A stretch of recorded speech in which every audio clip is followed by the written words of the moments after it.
Okay, number 2. Local exam will contact CEO of Valemont, propose a meeting determined by Teaching Council. Has he done that? So, let's see, there is a yes. So we'll discuss it. It is on agenda.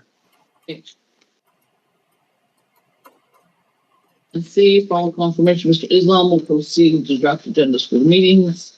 Yeah. He It's confirmed. So, yeah, it's done. So fairly similar.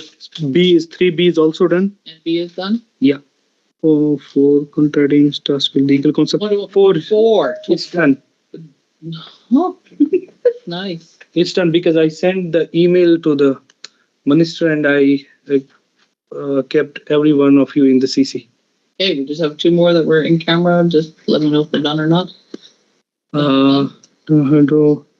I think, yeah, this was sent by Tawfiq. 6 is done. They're on the 6 is already done. Okay. Where will it be done? You get adoption of the meeting for May 15th. Crystal, seconded by Kyle. All in favor? Vote for Gary. Okay, the first one on where is Kelani Roads.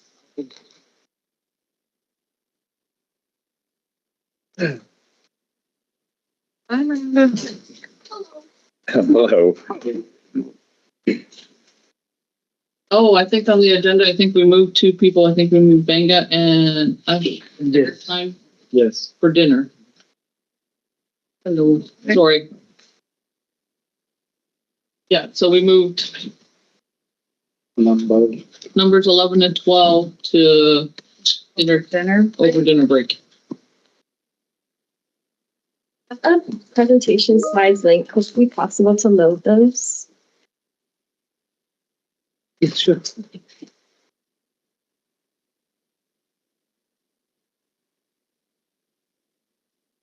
Does Nasir come in? Hello. Well.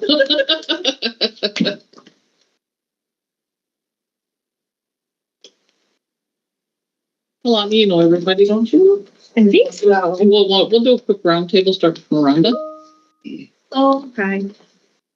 Nice to meet you. I'm Kelani. Miranda. Nice to meet you. Newly elected council member. Hi. I am Shahid Nasir, Executive Assistant. I'm Nasir, Finance Director. Thank you. Council. Only re-elected. Eceoner, present. Hi, Tawfiq. Just give me a minute. We are having some issues. Give me a second. We'll put you in there. Hello. Yeah. I'm Doug. Hey, Doug. Jamie. Hey, Jamie. Nice to meet you. I can start a little bit while we're loading the slides if you want. Yes, please. Perfect. So, Kelani Rose Sahatni. Hi, I'm Kelani Rose. I am presenting to you tonight for a call for further decolonization and cultural sensitivity training. Coming forward in respect with real excitement that our nation invests in further decolonization and cultural sensitivity training for both our elected leadership and also our administrative staff. Ongoing learning is not just an educational offering, it is an act of cultural safety, community empowerment, and sovereignty in practice. This is coming from my perspective as a student at UMBC. I've just been so thrilled with the learnings that we're exposed to from our Indigenous professors, all of these Indigenous leaders in the academic space. And there's so much juicy material that is so empowering that I feel like our leadership would benefit from having a taste of. I know that my generation is like getting exposed to so much more than generations before us have been able to be exposed to. And I would love to just see some of that juiciness brought to your guys' table as our leaders, as well as introduced and enforced in our administrative staff as they are also community caretakers. So I think that would be really healing and just beneficial overall. Let me know if it's time to load the slides because they're pretty good and I'm pretty proud of them. Okay. Who are you getting teachers from at the university? So Dr. Tina Fraser, is she? she's one of the amazing ones. Yeah. She's also been guiding my exchange over in Hawaii, my cultural exchange. Oh, nice. Daniel Sims, the Seike Dene professor. Oh, yeah. One of my other favorite props is Rihanna Robinson. Oh, yeah. Yeah, they're just creating so much change in the academic system, and Yeah. they're really advocating for that. So Oh, huge. Yeah. it's They're incredible. all good people. Yeah. And it's so different because I went to UNBC back in 2008, and it's so different now. Yeah. It's so different. Those slides in? It's fine. I'll email them to you guys. You can see my creativity later. Well, hopefully we can get a president in there. I'm just hearing that Jeff Payne's stepping down by the end of the year. So Dang. that might be something to look at through academia, just a First Nations standpoint, right? Totally. Yeah. That's a good point. So tonight, is it working? Yeah. Oh, great. I want to be respectful of y'all's time because you have a big night ahead. 2 days, 2 nights.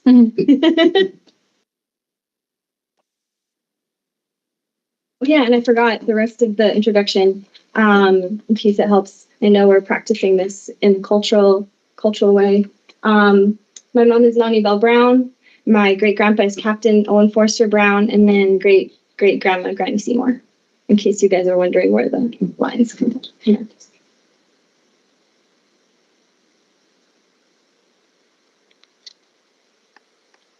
Okay. I know this will sync up perfectly when it's time, so I'll just keep running you through this document. Continued decolonization training for leadership is so vital. It's not a one-time process, but a lifelong commitment to restoring Indigenous worldviews, governments, and ways of being. Continued training will deepen our leadership's ability to make decisions from a place of cultural integrity, collective strength, and ancestral knowledge. On that note, I also meant to put in here how our culture is so rooted in matriarchal voices. And so it's important that whoever we're working with understands that as well and respects those voices. Decolonization is not a checklist item. It's ongoing intergenerational process. Staying current with Indigenous-led teaching frameworks enables our leadership to respond with clarity to municipal, provincial, and federal partners, advocate effectively for land return, cultural resurgence, and sovereignty, and make decisions grounded in ancestral values, governance principles, and Indigenous legal orders. Oh, sorry, it's actually this link. It's in your email. Okay. It's for Canva. Okay, just a minute.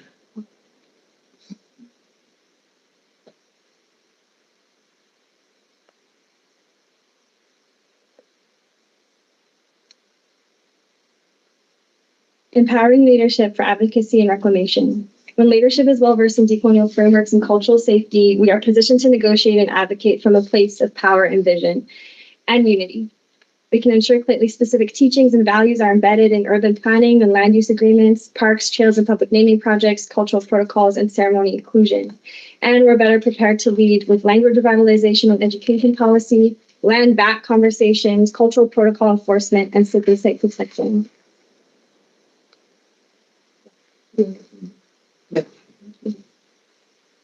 So in administration specifically, because I know we have partners and collaborators in our Clayton family working in the offices in our administration where this isn't what they've grown up with. And so in order to include and empower our ways of life within the people who are serving our community, cultural sensitivity cannot be optional.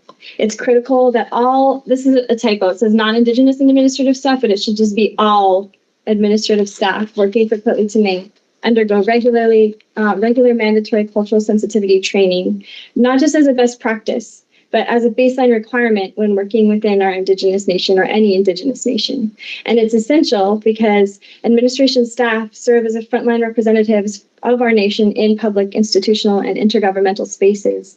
Cultural misunderstandings and colonial attitudes can unintentionally cause harm, create barriers for community members, or misrepresent our values. Cultural safety training ensures that our staff and our family on those front lines understand the impact of colonization on our people, communicate respectfully with elders and members, and recognize and support Indigenous protocols, governance structures, and lifeways, specifically our matriarchal values. So there's a few resources that I've put together. This is just recommended training for administrative staff. This first one, actually, I've had the privilege of training with myself, Shift Systems with Tatalia Nahaney. She's a Squamish matriarch, and they specialize in decolonization trainings for Indigenous leadership groups.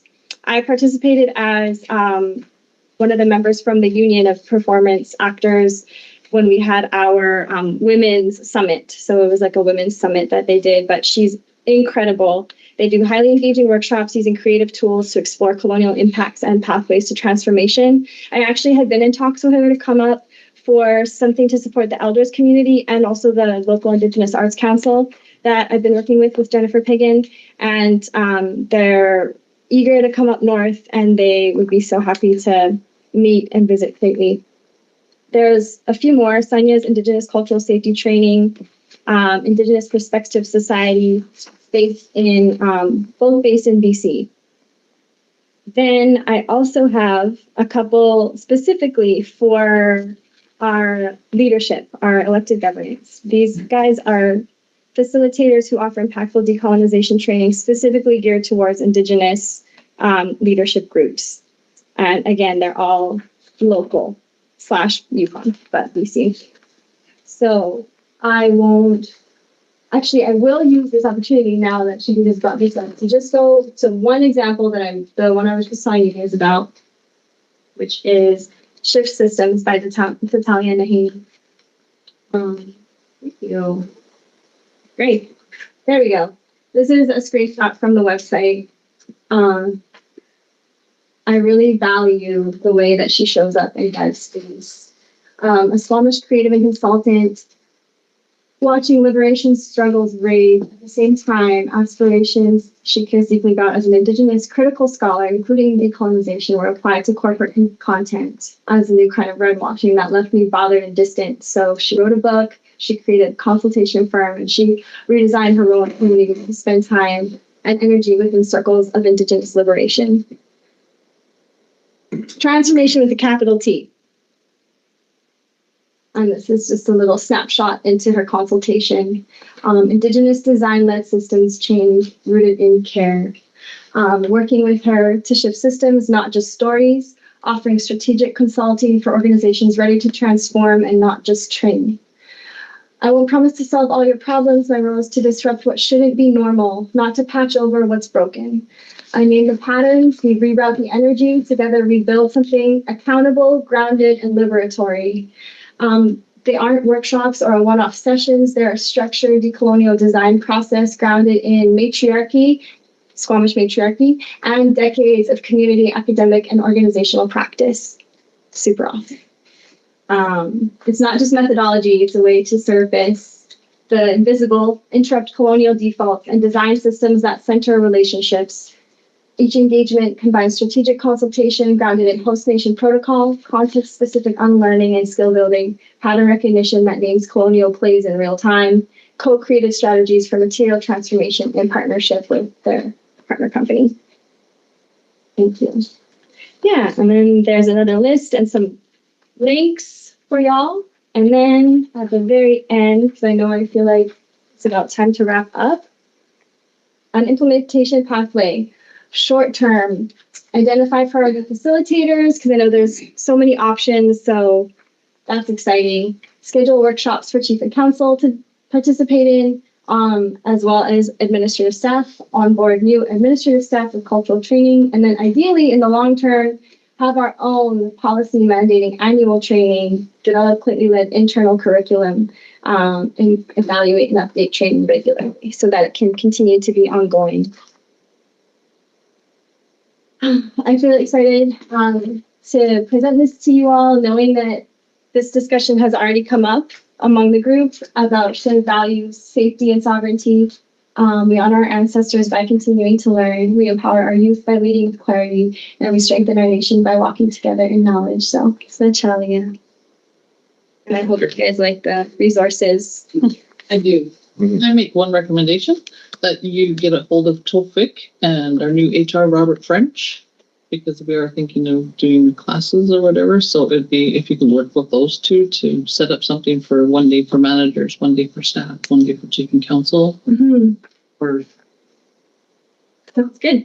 Connie, how, you have done some of these, you said. Yes. How, what is the length of the training? It's all customizable. Okay. Hmm. So the one that I did was a 5-day workshop. Yeah, 5-day workshop. And she can come in person. So that's always the best. I would suggest maybe something like that would be a good place to start. But then it's cool if you look at something and decide if there's a plan for long-term strategies and how you want to do that regularly every year or something like that. Or anytime there's like a new batch of administrative staff that comes in.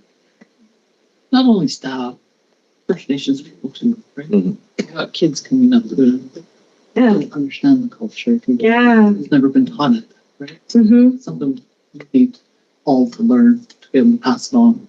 We've been suggesting these resources to the elders. I would love to put that forward again. I had offered something a little smaller in scope to the original elders board. But yeah, like Chief said, youth, elders, leadership, staff, everybody. It feels so like I got so much from it, and I've been going to school. Would like to do it. So, yeah. Any other questions? Okay. Well, I hope you. Yeah, work with them when we'll do manager first and then staff and then. Can we have your contact details?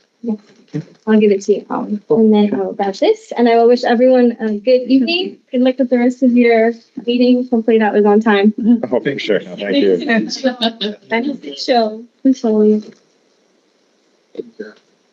Hi for you guys. I'm excited to. I'll see you guys at the park maybe on Saturday. Yes. Thanks. Thanks to you. Awesome. At the out and out.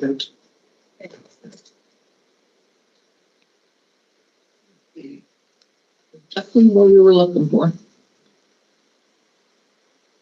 Okay, next on the agenda. Both thoughts. Perfect. Yeah, Is it both? Oh. I think he said he was gonna look too. Okay. Yeah, but these were just a snippet. I think like, but theirs is good ones. Mm-hmm. We can customize it. Yeah. Which is nice. Oh, this is. This is up next. You know, she's up next. Nicole should be online, I think. I feel like she was sent the link. I did see that.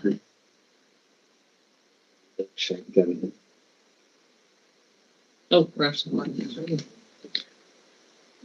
Don't say that out loud.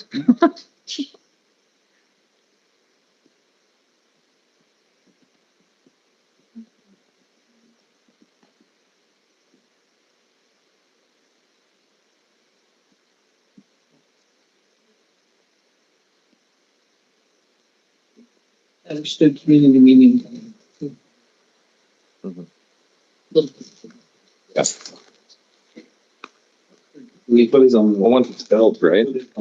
Once it's built, yeah, we can build something like, yeah, which is amazing. Is Good. she coming in? But I have sent the I just remember seeing a link, but it could have been my meeting this I morning. have sent the link as well. I did. Doug.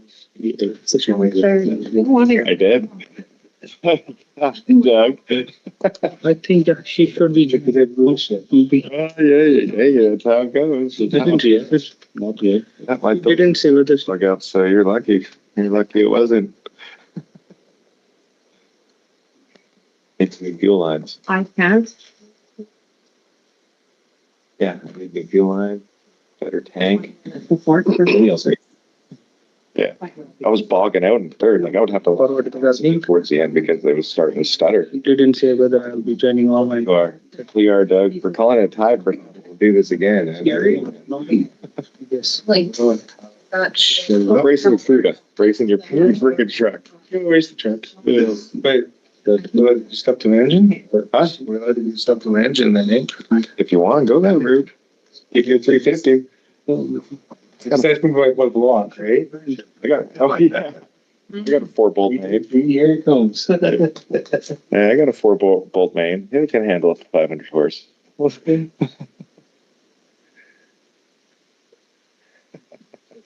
lost it. Huh? I lost it, they blew shit. Doug lost. I got the faster. But he said he got the faster time. Well, I He- do. He never We showed haven't. me the sheet. I did too, so you He didn't show me the sheet at all. Oh, I still have it. I'll bring it anytime. I don't, mine was washed. I got your time too. Yeah? Yeah. You know what? In our meeting today, she was stuck somewhere. The stuff. She was sitting on the side of the road because she got stuck somewhere, so maybe that's what it is. She's not stuck. Hopefully not. That was at 9 o'clock this morning. It's only the second race I ever did Let that. me send this. Same with me. It was the second time I went down the track. I sent the link. She didn't say whether she'll be joining online or offline. She did. Moving the shit and. No. That was. One more person just been waiting in the lobby. So I learned a valuable lesson. Yeah, don't lose to me. I will be. I'll take pictures. Oh, it must be. It was fun. It was just kind of a neat experience, really. Yeah. Does I'm gonna Reggie, keep the same engine. Yes, she can. If you have 383. Oh, jeez, he didn't get a stroke. the waiting? And Rezi, is someone in the lobby? Yes, yes, sure. Yeah, because we are having issue with this. There she is.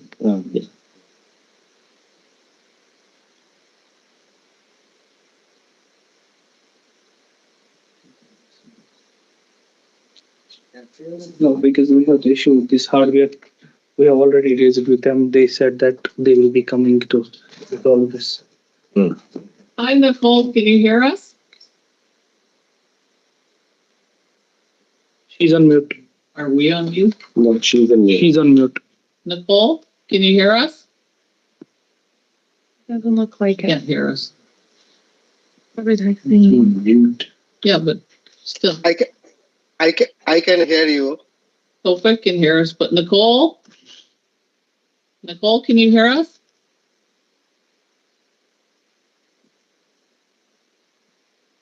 Nicole, you're on mute.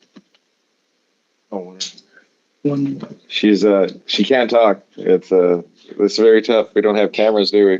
Yeah. We don't have cameras. You're on mute, Nicole. I think she can hear us. must be able to hear us. Yeah. Yeah.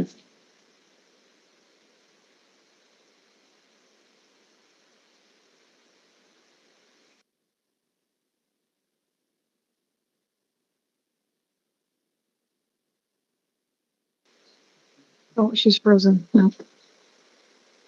Nicole, can you hear us? Rizzy just messaged her, told her she was on mute.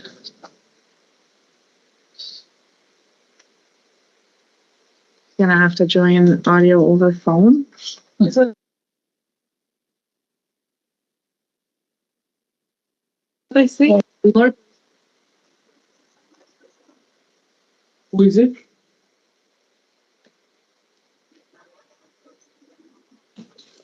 Okay. Is it me? Oh, she's trying. That's her phone. oh, that's her phone. Okay, add her. There we go. Hi. Hi. Oh, that's better. We're having camera Okay, issues, technical issues, but we'll do a quick round the table. So you at least know who's all here. We'll start with Miranda. Hello, Miranda Seymour, Council. Hello, Shahid Nasir, Executive Assistant. Nasir, Finance Director. Global Council. Chief Delane Logan. Trust Council. And Crystal, Council. Hi, Nicole. Clay Pountney Council. Doug Olson Council. Jamie Bird Council. Tashina, Council. Hey, Nicole, you have the table. Okay. Okay. Well, thank you. And so sorry for the technical glitches on my end. My internet when I'm at home isn't that stable, and so I have to use the audio from my phone. So thanks for accommodating that. Yeah, just want to open up by just saying thank you so much for giving me some time. I know your agendas are very busy, and just want to start by sharing, introducing myself as well. My name is Nicole Cross. My traditional name is Nisius. I belong to the Kilowell clan and the House of Nisius, and I was born and raised in the Niska community of Bachgalzak. And I've been very grateful to call Lheidli Territory home for the past 16 years, where I've been raising my young family, and want to acknowledge with gratitude, the gift of being able to work and live on the territory here. I'm the Vice President for Indigenous Health with Northern Health, and I'm also the Chief Planning and Quality Officer.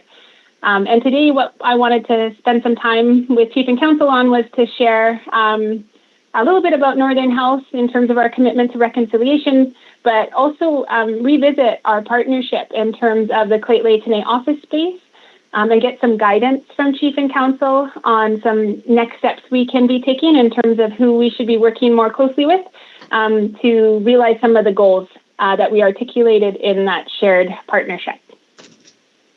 Sound good? Yeah. Are you working with Tolfik and Zawad right now? You bet. Yeah, Zawad has been my primary contact. When I reached out to him with the question, he suggested I start with engaging Chief and Council to get some direction. So that's what brought me here today. Yeah. Okay. I believe the presentation was circulated in advance, but I can also share my screen if that's helpful. Mm-hmm. Sure. Roger. Okay. Okay, so I just have the PDF for some reason, but I will try to make this bigger so it's not hard on the eyes. There we go. Okay, so want to start with acknowledging the work that Northern Health carries out. It's carried out across the northern region on the territories of Brunswick, Chelton, Niska, Gitsan, Simshan, Haisla, Haida, Wet'suwet'en, Carrier, Dakash, Sakani, Beneza, Cree, Soto, and Dene people. And just with gratitude that we have the opportunity to work in partnership with all these various nations. I went over the purpose already, so I won't spend time on that. To begin, I just wanted to share a little bit for awareness of Chief and Council about the commitment that Northern Health has made and continues to strive to live into as it relates to reconciliation. And so just wanting to make sure that Chief and Council are aware of the strategic plan that was refreshed in 2023. And within that strategic plan for the entire organization, there's a commitment to reconciliation, which you'll see in this on this slide, which includes a commitment to honoring and respecting Indigenous ways of knowing and being, and striving to ensure access to high quality care for Indigenous partners in the North. On the commitment to reconciliation, you'll see some specific examples highlighted here in terms of Northern Health's commitment to access to high-level safe services, that we want to narrow health disparities experienced by Indigenous people, that we want to implement changes to cultural safety and confront racism in our programs and services and institutions, and build a health system that aligns with the values and the knowledge of the people we serve, as well as centering Indigenous ways of being and knowing in the health services we provide. Some of the actions that we have underway are listed in the PowerPoint for you as well. These include improving how we engage and connect with Indigenous partners in meaningful ways, how we educate Northern Health staff to be culturally safe, how we work towards having a workforce that's more representative of the North. We'd love to see more Indigenous people in health careers, and how do we support that effort? And so there's various actions underway there. We support all the departments in Northern Health with thinking through their commitments to cultural safety and reconciliation and the plans and actions that they're going to carry out. And we also support our complaints processes. So really wanting to encourage and create a safe space for Indigenous people to raise concerns, because we need to know when we're not providing good care so we can learn from those experiences. And so we have a lot of work underway to create that to be safe. As well as wanting to be able to understand data to tell the story. Are we even making a difference? And if we're not, how do we change? So that's some of the commitments and actions. The next couple slides just gives you an overview of the team that's been established within Northern Health to support those actions. And they're grouped into three. So there's myself, and we also have our medical leads. And I know Dr. Alec actually works out at the Claytley Health Center. He comes over to have a chat every now and then, and he's one of our Indigenous medical leads for Indigenous health. But you'll see that we have three streams of the Indigenous health team that focus on different goals of trying to move an organization of 10,000 people towards change, towards partnership, towards delivering care in a way that really benefits and strengthens and supports the communities that we serve. And then the following slides just articulate the different teams and their roles. And they're a really wonderful group of individuals dispersed throughout Northern BC. And we have a number of them that are located in Claytley territory. So on to the Claytley partnership. And so back in April 2020, a conversation about whether there was opportunities for space and in community and what that relationship could look like. And, that work had over a number of months in conversation with the WAD and our teams, and also a commitment, a letter of the key goals with Chief and Council was also shared. And so as of December 2024, the agreement was finalized. And then on setting up the space from December 2024, and around April 7th this year, the team moved into the space in Claytley, and I can't overstate how much it's meant to the team, how a lot of us are having to work from home, away from our home and our communities, and you have it's just a beautiful community, and it just means so much to us. Every day we get to drive out there and be, maybe we're not a part of community just yet, but with that, just the energy that your community has and the beauty that it brings, it just, it means a lot to staff that are having to live away from home and being able to work in community. So I can't overstate how much it's meant to our team. And so there's a bit of a timeline there. And some of the goals of that partnership were to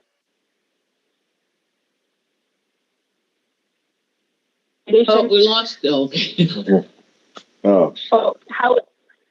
How we expand training and employment opportunities for Indigenous people, and how we foster a supportive, inclusive workplace that attracts and hires and retains Indigenous talent. So some of the some of the goals that we hope to realize in this 3-year partnership, and hopefully it might be something that gets extended. In the PowerPoint that I shared with you, it includes some draft evaluation metrics that we can use to articulate, are we succeeding? And if we're not, then how can we address it? And so one of those includes are we improving on providing accessible services? And so in my conversations with the WAD, there was sharing of a need to look at how we can improve physiotherapy access, occupational therapy access. And so, that's an objective that we want to measure. There's also that shared interest about how can we increase the number of Indigenous employees in Northern Health, and that includes some of the measures we have there. How many mentorship conversations are we able to have about health careers with Claytley Tene and community members and those interested? How many career fairs and events can we hold to share about health careers and promote that are some examples. Then there's the education component, and really wanting Northern Health to be a student of Claytley Tene to understand culture and traditions and history. And so wanting to explore how some measures there that we can work towards in terms of, where Claytley is willing to educate or share with Northern Health, we'll help to coordinate and support that, as well as relationship building. And so, different opportunities for engagement and mentorship and connection with Claytley. So those are some of the evaluation metrics we have at the moment. Though I did have a review of those, but definitely open to how we strengthen those. Moving forward, I think some of the things that we want to look at are how do we look at a learning session for executive. What was really eye-opening for me was as we were getting the office set up, was we had people coming that had lived in Prince George for 20 years, 25 years, and they had no awareness that the community was out there, and they were just blown away. And I think that there's so much learning for the Prince George leadership and staff that we can learn from Clayton Lake about the history and about those spaces. So looking at how do we start with an executive learning session that we could possibly partner on in the summer. And then also looking at how we host a community open house in the fall, where we can bring in different Northern Health services and welcome Clayton community members to broaden awareness about Northern Health supports and services and health careers. Are a couple of events we're hoping to have support with advice and planning if there's interest. And finally, one of the things that we're hoping to clarify with the guidance of Chief and Council is accountability. So we have this partnership, but who should we be working with moving forward to ensure that we're living up to those commitments? Having regular check-ins, looking at the evaluation measures and enhancing them, and having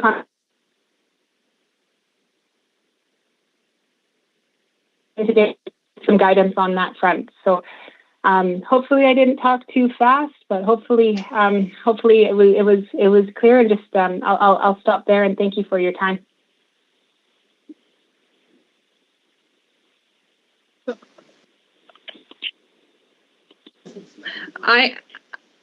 I'm just gonna I'm putting my hand up, but Yeah.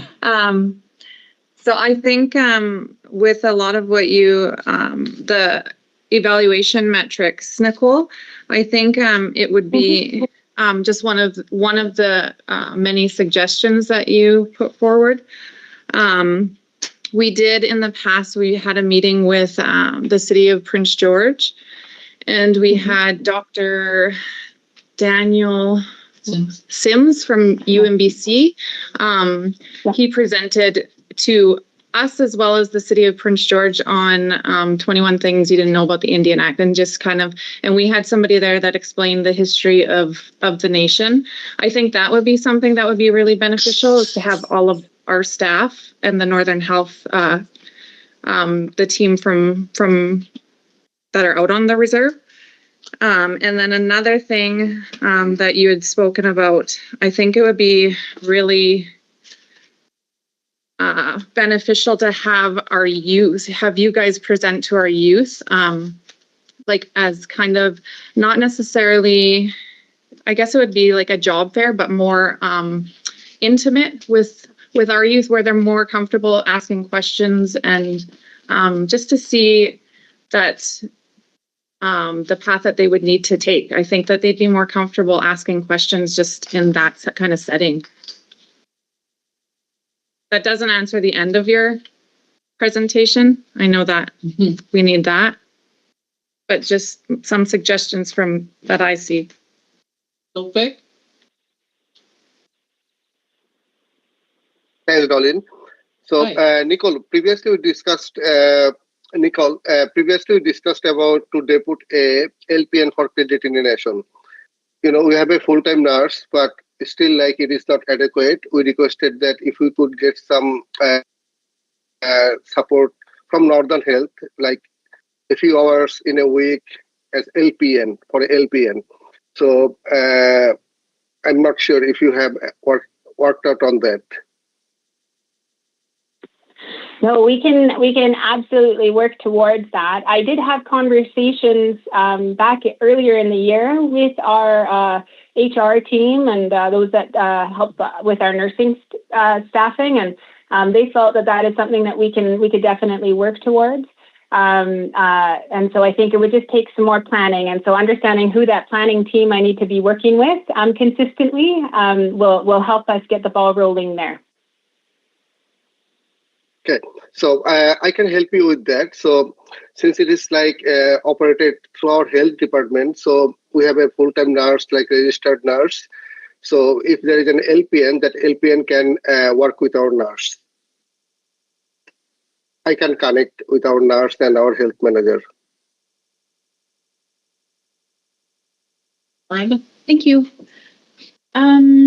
With the office space, is it like an opportunity for someone to come into the space and smudge if they wanted, or to talk to an elder, or is it more of like a professional, like just an office to work in kind of? We are, if you come into this space, you'll smell smudge every morning. The Indigenous staff that have moved out there, and it's not just Indigenous staff. We're trying to invite people who need to make a connection and support with some of these goals as well. But like, yes, we definitely want to be looking at what you're articulating as a space that's welcoming for those types of things as well. Thank you.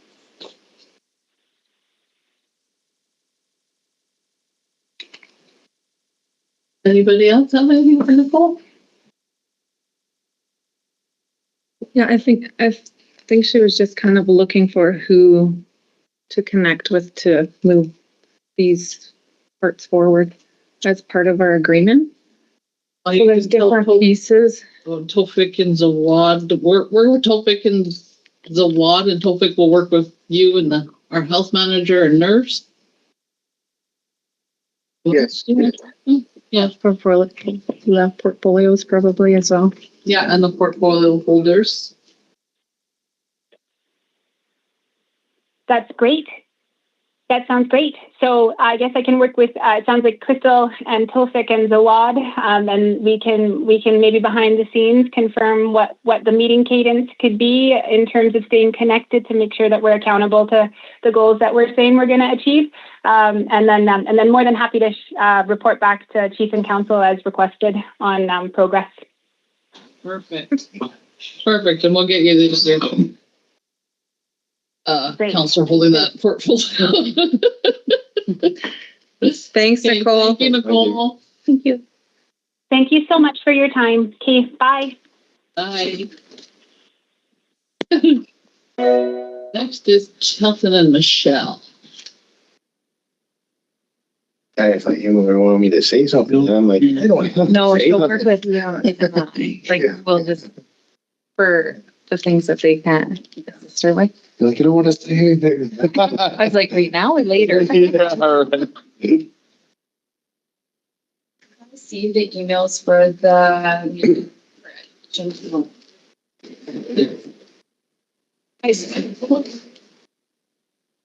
How are you doing? This is for the IEC. I gave that for tomorrow.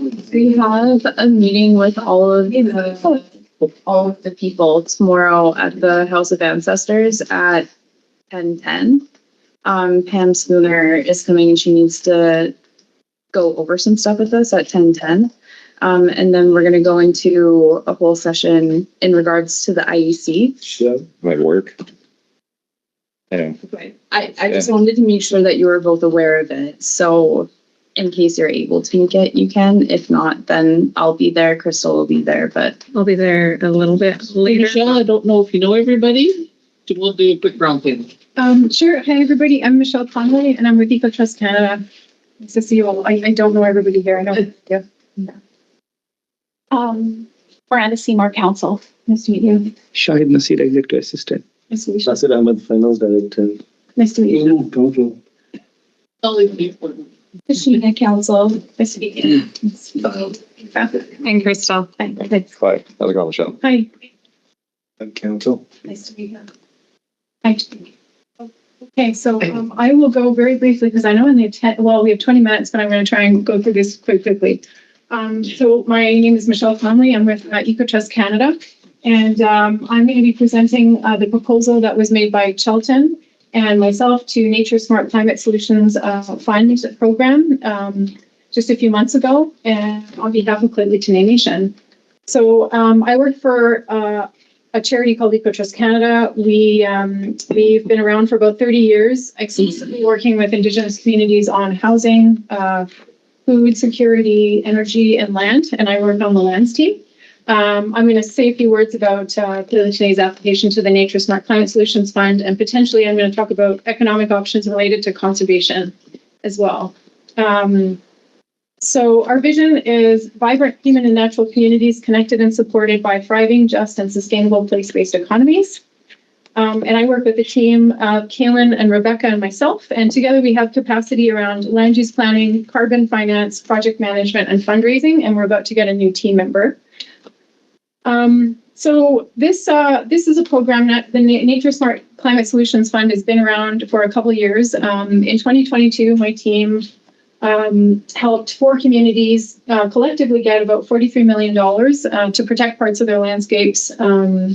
And the purpose behind this fund, it's led by the federal government, so the Government of Canada, Environment and Climate Change Canada. Their interests are they have international commitments to reduce greenhouse gas emissions and protect biodiversity. So you guys may be aware that the federal government's promised, they promised the world, they're saying we're going to protect 30% of the land and we're going to reduce greenhouse gas emissions by a certain amount. So this funding is attached to doing that. Basically, this funding pool is meant to be directed at private landowners, Indigenous communities, municipalities, anyone that can kind of set aside land basically for the protection of nature. So we, ought to be taking advantage of this program. They want something from communities, and in return, they get to say internationally, we've met our climate targets and our biodiversity targets. With last Chief and Council's blessing and Chelton leading this, we prepared an application to the same program on behalf of Clitley tonight. So Environment and Climate Change Canada has about $1.4 billion to do this, and I'll talk more about that in a second. You guys may have heard of the 2 Billion Trees program that also falls under this general umbrella of the federal government, giving out money to do right by the climate and by nature. So basically, they hand out money.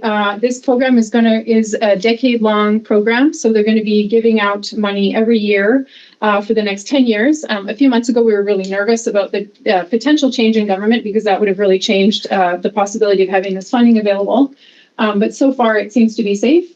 So in general, it covers what we call natural climate solutions, so the protection of forests, grasslands, and wetlands. The federal government wants to reduce their emissions by 5 to 7 megatons by 2030. And basically what that means is they're going to fund projects that protect the land, help restore nature where it's been degraded, and improve management. So what successful projects from their point of view have a lot of certainty when it comes to reducing emissions. They achieve biodiversity and social co-benefits. So they're looking to see that the project improves things in general for a community, improves things for wildlife habitat, reduces emissions, of course, and that is kind of realistic. The most important criterion for them is that it's cost effective in using federal dollars. And what that means is if it's a protection project, the bigger the better.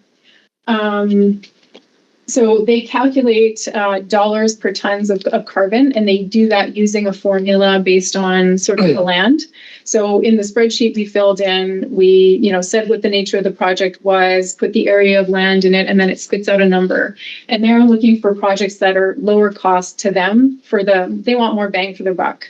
Because this project is really vast, that's what makes it competitive. And because the territory we're talking about is in really good shape, that's another compelling thing about it. So, and I was going to mention, so it's a contribution agreements. That's the nature of it. So it's a grant. Basically, you sign a contract, and as long as basically the activities and outcomes of the project can be negotiated through the life of the grant. So in short, the funding ask was $49 million over 4 years. The idea is to protect 277,000 hectares of mostly intact primary forest under GACF law, under Clitley law, and under a BC Parks designation. And what we calculated in the end is that it would reduce on an annual basis almost 3 million tons of carbon emissions. So that's the value from the federal government's perspective. They go, okay, if we fund this project, then we can claim internationally that we've reduced this amount of carbon emissions. Other things that are of interest to the feds that we put in the application because they would be important to their interests are that this area has a lot of federally listed species in it. So mountain caribou, grizzly bear, bats, white bark pine, upper Fraser chinook, bull trout, glare lichens, And one of the things that, one of Chelton's findings is that this project would actually connect existing parks, including Chanto Wadajut. It protects moose winter range, so old growth forests. So it's really important for food security. So that's a really key element in the design of Claytley's proposal to them. In terms of convincing them that this is a good project, it supports reconciliation through the recognition of rights and title for co-management. It would support capacity building through training and employment for ecological monitoring, guardianship, tourism, restoration, and probably a lot of other things. And what we put in the application was basically that the designation at the moment would be something similar to Chanto Wadajut, so a Class A park under the BC's Parks Act. But of course, it would be an Indigenous protected area, so it would be protected under Claytley, a framework that is directed by Claytley. In terms of sort of conflicts or overlapping interests, I shouldn't say conflict, but overlapping interests, you guys would know that BC Timber Sales holds kind of what they call an exclusive operating area that encompasses Walker Creek and the other areas. They agreed to halt any auctioning of cut blocks in the area within the spatial boundaries of this project. Part of the budget that I'm about to talk about in a sec would involve compensating some of the existing people that apparently have rights in the area. So both Carrier Lumber and Canfor also operate in these lands. And thanks to Chelton, both of those entities have agreed in principle to relinquish their harvesting rights within the project area, subject to adequate financial compensation. So that's something we wrote into the budget. I do have a handout that I just have made from Staples, and I hope I have enough. But basically, it's just it's a one-pager that shows kind of like how we really generally laid out the budget. You'll see that a really huge part of that budget it would be devoted to 10-year buyout negotiation and legal stuff, and that's really because the federal government wants a fairly realistic picture of what that might look like. So we were pretty generous in that. But as I said, if the federal government comes back to Claytley and says that they're interested in this, there's room to negotiate that. But this is, the scale that we're talking about, obviously those would be matters that would be worked out with Carrier and Canfor as well.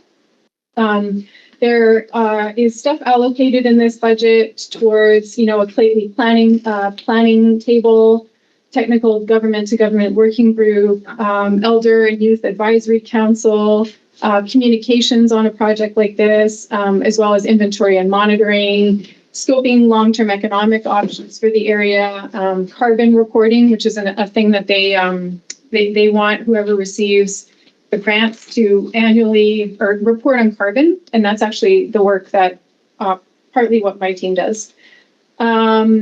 Guardian training and certification, serving, community engagement, honoraria, helicopter time, vehicle, all that kind of stuff. So we did our best to sort of prepare a general budget that might be realistic, and we know it's that it could be renegotiated with the federal government if they're interested in supporting this project.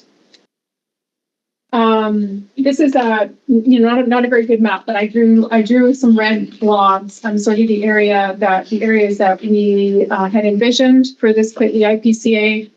So you can see the way it would sort of connect. We provide connectivity to Ancient Forest Park. So the areas that we included in the application are Hungry Creek. The Walker is sort of the big blob at the top, and then the Goat River, which is another important area. So in sort of drawing the lines this way, we were able to make a really compelling proposal to the feds based on that efficiency calculation where they want a lot of carbon stored for the money that they give you. So we designed it so that it would be extremely competitive to them. So basically it's like low cost per ton, like I was saying earlier. And to do that, you sort of need to grab a lot of land. And because this is, we're talking about a lot of old growth forests, those hold a lot of carbon. So that's lucrative from the federal government standpoint. Okay, so I just wanted, if I have a couple minutes, I just wanted to say that if this funding does not come through, there are other grants that can be pursued for this kind of thing. So if for some reason this is not successful with the feds, you guys definitely have a really strong case for an indigenous protected area in those areas for lots of reasons. And we'd be interested in helping support you guys in finding other funding if this wasn't successful. This is kind of what we do. So there are other options in terms of philanthropy as well, foundation funding from the states, that kind of thing, international organizations that fund protected areas like Patagonia, for example. So we kind of specialize in finding those and supporting communities. And there's also the possibility of carbon revenue as well. And that's something my team has a lot of knowledge in. And if you guys are interested in knowing more about that, we can definitely arrange a presentation or some other way to convey some of that information if that's of interest to you. I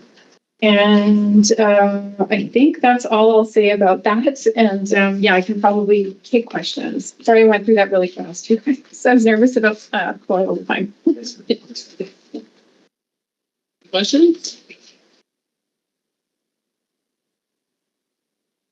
So you applied and sent them already? How long does it take for them to decide?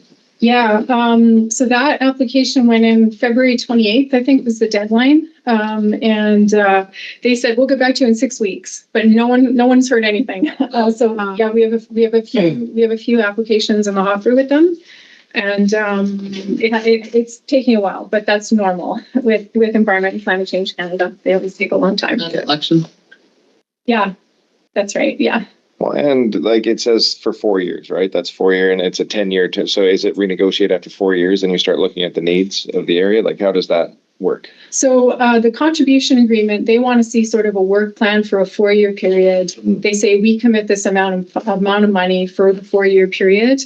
Yeah, I believe you would get the money on an annual basis, and annually you could say we want to make this slight tweak to the budget because this is becoming more important this year than we thought it was. So you can change those things every year with these contribution agreements. Oh, yeah, and after the 4 years because it's 10 years, right? Well, their program is 10 years. So if for some reason this isn't successful, we could always apply next year. The 10-year, the decade-long is how much their commitment is for. Okay. So they've got 1.4 billion to spend throughout that 10 years. Okay. Okay. Yeah. I like it. Okay. I'm all. So the 2 billion tons of CO2 is of a value to the government. Yes. Is it the same amount as this, like the 49 million? Yes. So what they do is they give us a spreadsheet that we'd be happy to share with you. And basically it asks you to insert the hectareage of the area. So we added together the area of the Walker, the area of Hungry Creek, and the area of the Goat that's made up of these forests. And then it spits out a calculation of how much carbon is stored in there. And then how much area per ton, how much dollars per ton that would cost to them. So they're looking for the most cost effective project. So that's why a larger project with more kind of carbon storage in it is more bang for their buck. So the more competitive projects are the bigger ones. So we really maxed out the size of this in order to maximize the amount of money that you guys could get from doing this. But yeah, that's how they evaluate them, is basically what's the kind of carbon storage value for them per amount of money. Okay. Yeah. So they don't if they get this amount of storage, get more like money on top, like it's the kind of the same value? Is that like they don't get more above? No, that's right. So basically they take what Clately is doing with the money that they give you, and they claim on an international stage, basically they're able to pay you to help them meet their commitments. That's sort of the trade. They go, well, we made all these commitments to reduce emissions. And so the deal is they're giving communities across Canada money in order to do certain things on the landscape so that they can claim that they've reduced their emissions. Okay. Yeah. Thank you. So they're claiming our land? You're gonna claim my land? So does this work on reserve too, or just on, It could technically work on reserve, yeah. Like if you had forests that you wanted to do it at. The issue with this one is that it's scale. So it works in the Walker because you have a really large area in your territory that hasn't been logged. And that's what sort of gives it the value, is the vastness of those places. But on reserve land, that could work too. Like, so what if you have all this reserve land and there's nothing on it but grass, and you decide to plant trees on that to meet the goals of the province? yeah, so that would be, In terms of, that sounds like an afforestation project. So under this program, I don't think that would work because this program doesn't fund tree planting, but there are other programs that they have that would. So we'd be happy to look into that for you too, if there were places you wanted to plant and get funding for. Those exist out there, yeah. But it'd be a different kind of program. Yeah. Essentially, they're paying us to protect our old growth forests. So those trees will eat up carbon. Yes, that's right. We should be protecting them anyways. so say we have, cutting rights in those areas and some of it is old growth, so what, is there gonna be compensation to the band or to the company in regards to that? Yeah, so that was written into the budget that we wrote. So if you'll notice, one of the top lines is a very big number to compensate, and that's what that's meant for. So it's meant to compensate, the other the current tenure holders. So yeah, BCTS CAM4 carrier. It's meant to basically pay them go away money, basically, and Claytley would get the rest of the value to basically pursue activities that support something like this, to support programs around restoration if you wanted, even in other areas, guardians programs, studies around like tourism possibilities in the area, that kind of thing. Yeah. Shelton, instead of paying CAM4 and all the other ones, are you going to throw in fruits and reconciliation and they should just donate back to the nation? They should donate it entities. Yeah, they should. Stole it from us. I would look at it as an opportunity to kind of make like a bit of a restoration partnership, where, we work with the companies to kind of bring back areas outside of this to kind of almost make it bigger. It would be in everyone's interest. Tell them to give us JD Little.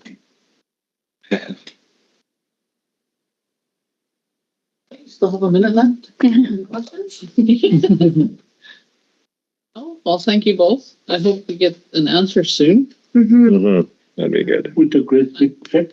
I hope they didn't mean 6 months instead of 6 weeks. Yeah. It kind of looking like 6 months, but Oh.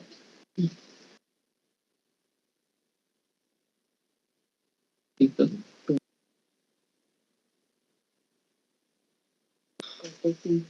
60.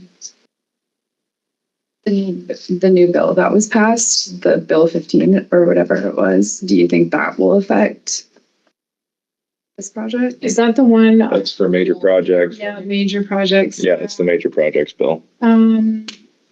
No, I can't see this.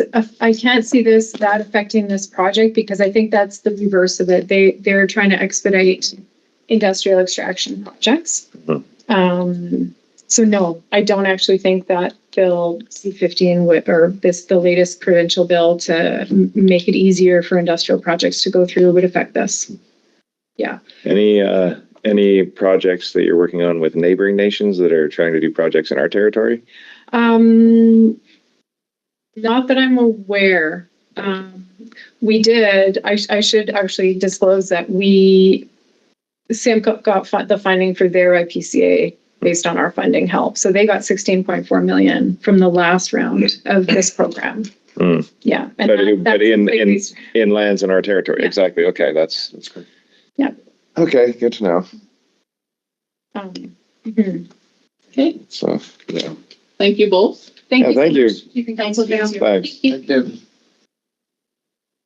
Yeah, we really need to boost them. Sorry, God damn it. Dinner. We'll be camera. We'll go for wonderfully. the lunch. You know, it's our territory. We know it is. And they're like, yeah, at the cameras, they're like grabbing our. Yeah, thanks. Good seeing you, Michelle. Dinner Yes. for, excuse me, for Gbenga and Ashikin, and then we'll be back right after dinner. Rezi, can we go in camera? Sure. Okay. So dinner's ready, but wants to go grab. Yes.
Hey guys, so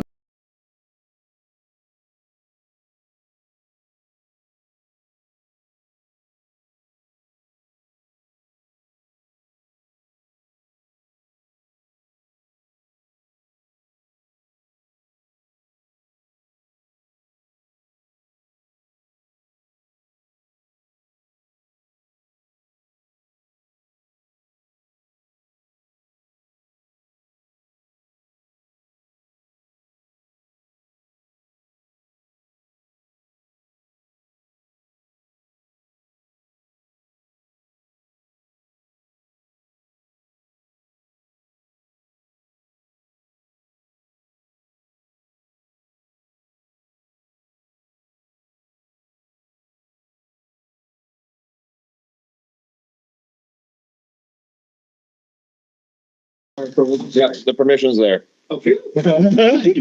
Yeah. Probably deliver. Thank you so much. You saved us a lot. This is the Superman roll out of here and have a good night. Have a good night. Have a good one. Okay. So shall we let them in? Yep. Please, Rezi. Rezi, let Arjan in and Jana. Go, please. Dr. George.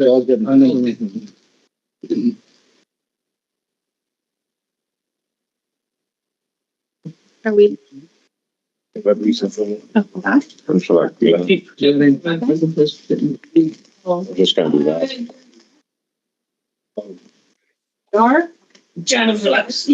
Hello? Hello, Arjan. Yeah. Arjan. Hello. Hi, sorry, our camera's not working, but we'll do a quick roundtable. So we'll start with Miranda.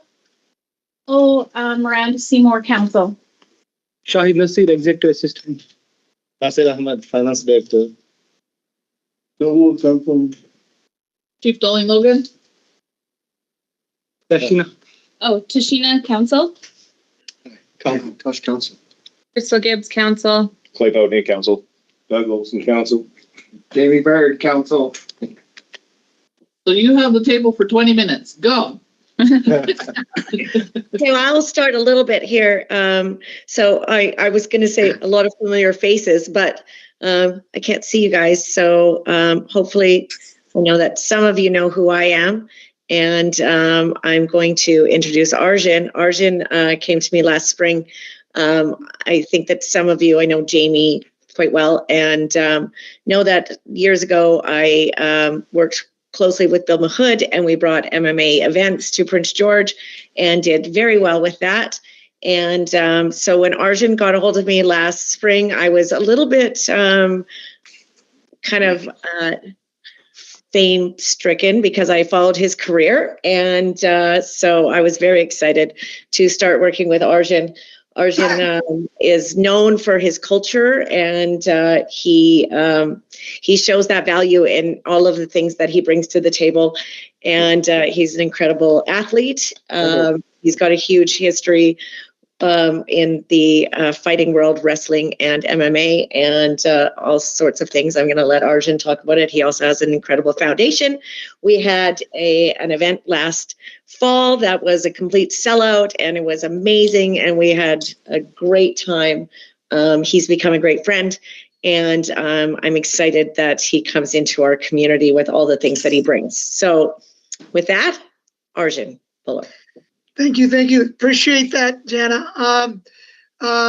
Very nice to meet everyone. I can't see faces, but very, very happy to connect with everybody. Yeah, just going off of what Jana said there, just a quick little bit about myself. I know we had sent notes over to Shahid. I'm assuming Chief and Council received that. From the Lower Mainland, South Asian community, Olympian, UFC fighter, world champion athlete, all that. Actually, there's a film released on Amazon Prime that's kind of followed me around for many years. It's called Title Fight Between Two Worlds. If you guys have Amazon Prime, check it out. But what I'm really proud of is my foundation, the Arjan Bhullar Foundation. We worked in communities across Western Canada with at-risk youth. Got a program called the Champions for Change program. We've got other events and activations we've done, including for Black History Month, for the Sikh Heritage Month, which is a community I belong to, and we wanted to add a piece for the Indigenous community. And so we were up there last year with Jenna, as she said, and we're looking to come back up for October 4th and that week. So essentially, what I wanted to touch on was hopefully a partnership that we're able to create with your nation. I have a couple of folks from the Indigenous community, part of the foundation. Kajan Johnson, who was a UFC fighter, up just outside Big Bend, Burns Lake. He's a part of the foundation. Greg Edgelow, who's an Olympian and is in the North American Indigenous Sports Hall of Fame, one of the founding members. He's a part of our foundation. So I've kind of pulled them in to deliver some programming the week of Truth and Reconciliation while we're up in Prince George, hoping to do that out of the House of Ancestors on your land, work with the youth, work with members of your community to honor reconciliation and your community's history as part of our program delivery for our foundation. Sort of sent a tentative schedule of what they've come up with to Shahid. I believe he shared that with you. Now, I had a couple questions for that. One was, do we, can we run that on October 3rd at the House of Ancestors? And do we keep it just with your nation, or do we do it earlier in the week when there's Pro D Day and kids are off school? How do we juggle that? And then October 4th is our Champions of the North event, which Jenna touched on Saturday night.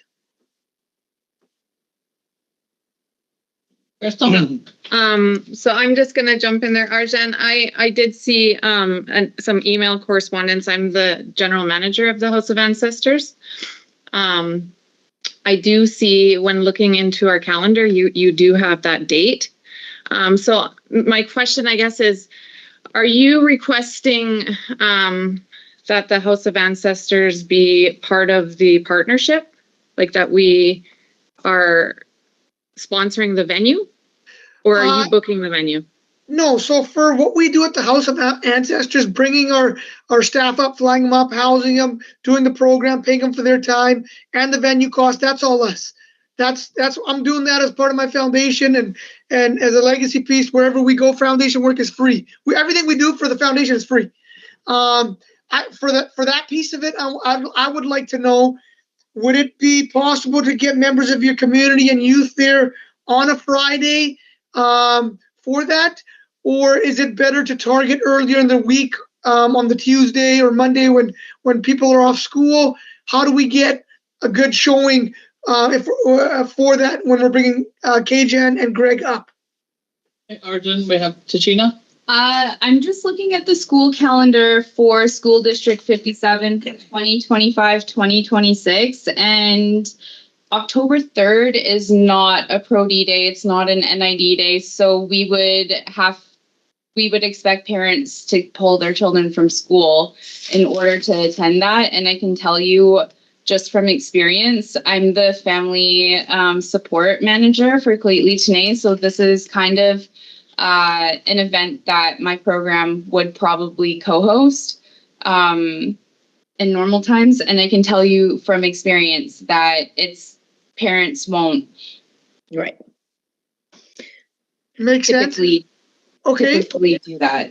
So that's one of the things we wanted to know, because we want to make a big impact and make sure the place is packed to maximize sort of the delivery of this. So what day would you recommend that week instead of the Friday, where we can ensure that there's a full house with the kids and such on site? Well, if you're going to, if you already have your other event planned for the 4th, I would suggest doing it on the 5th, which is a Sunday, which is still the weekend. You'd probably get more youth involved if it's held on a weekend rather than during the week, and expecting parents to pull their children from school for the event. Perfect, because we were told there was a Pro D Day that week, but that's fine. Actually, the weekend works great. I wonder, yeah, maybe we'll talk about that, Jana. Maybe if it's Saturday before the event and kind of roll it over, or maybe it's a Sunday then. Right? Let's talk about that. And absolutely. Like there is, the Saturday probably isn't ideal because it's the event day, but the other thing is that it is an all ages event. And so the Sunday would probably work well. I think that, that where the kids can be involved. Yeah, like honestly, this is something that we're just starting the conversation right now. So we can absolutely look at all the things. I mean, possibly if we were talking about a Monday or Tuesday before, maybe we have the Sunday before. We don't, like depending on what. I like that. I think that it's almost better to do it like before because these people are in training and they will probably already be in Prince George. So again, we're just starting conversation. So people on the fifth. So we just want to see kind of where you guys are at with this.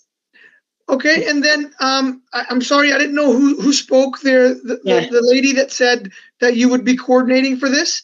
Can you share your contact details with us? So moving forward, as we finalize this and sort of the itinerary and the delivery of it, we can kind of keep you looped in. I can get Shahid to share my information with you. Yes. Beautiful. So also you guys, I would like to appreciate that you guys are taking this meeting when I know what a big day you guys have on Saturday. I actually hosted it in 2011 and with Ivan, and it was amazing. So I will be there on Saturday. So, I mean, if any of us want to meet up or whatever and just have a discussion at any time on Saturday, well, you guys are having a great time. I'll be there at some point. So I think that you guys have my email and that would be something that I would love to see you guys. Yeah, and okay, so we've got some clarity on the foundation piece. Now our event that's at the Roller Dome, as Jana has touched on, when we did it last year, it was standing room only. Basically, my brand is martial arts and promoting sports. So what we had was boxing, kickboxing, mixed martial arts, and we had a pro wrestling match with prime time there as part of entertainment.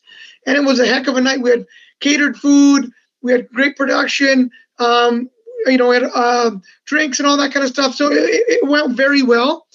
And we're doing that again on the Saturday night. And we would love to have we have VIP kind of tables, ringside tables for our top guests. We would love to have activation at this event as well. Land acknowledgement, have a prayer to open, have a drum and performance and our event shirts. We wanted it orange themed to again honor that week that we're there and really have Indigenous themes within that. And then in terms of our marketing materials, include some of that there as well. Last year when we did come up, and that's where our ask was, we want to reserve a certain amount of seats and VIP tickets for the nation at that event. And there's obviously a cost for everything. If you guys could come on as a sponsor for that, that would be helpful for us. Because that again, we bring in athletes and teams from all across northern BC and northern Alberta for that. And Tourism Prince George is helping us promote that as well. They're a partner already. And if we can send you details for that. Last year, our lead sponsor was Canadian Tire with Selin. He came in at 10,000, and we had him everywhere. I can send you guys a package. Our second tier sponsor was Brakes. They were at 5. And they were at 7,500. Yeah. Well, 7,500 was it? Yeah. Yes. Yeah. And we would love to have you guys come in as kind of the title sponsor and create a real partnership. And maybe we can pull in other Indigenous communities for that on an annual basis and really make that a focal point for the community moving forward. All right, let's talk some business here. If we sponsor, say we sponsor $15,000, do we get a percentage of the tickets sold? We can do that. We can do And we'll do certain things like we'll have the nations all over the marketing and a certain amount of seats set aside. And yes, we can work that out. Always, business is business. Perfect. And can Jamie wrestle? Can you guys see me? How do we wrestle Dana? I think she froze out. Seats, though. Oh no, Jenna. I think she froze out. She's frozen. Okay, Jenna, so I would love to make this an annual partnership with you guys if we can do that, and then promote to the other, even other Indigenous communities that maybe they can match or something of that nature. We're bringing in world-class talent into the city, and I'd love to do that, create that partnership with you guys. But even if other First Nations match, Clayton still gets top billing. Mm-hmm. Say that again? Even if other nations match our donation, Clayton Tene gets #1 top billing. Oh, absolutely. It's our territory for sure. It's your territory. We'll have the athletes weigh in at the House of Ancestors as well on the Friday. That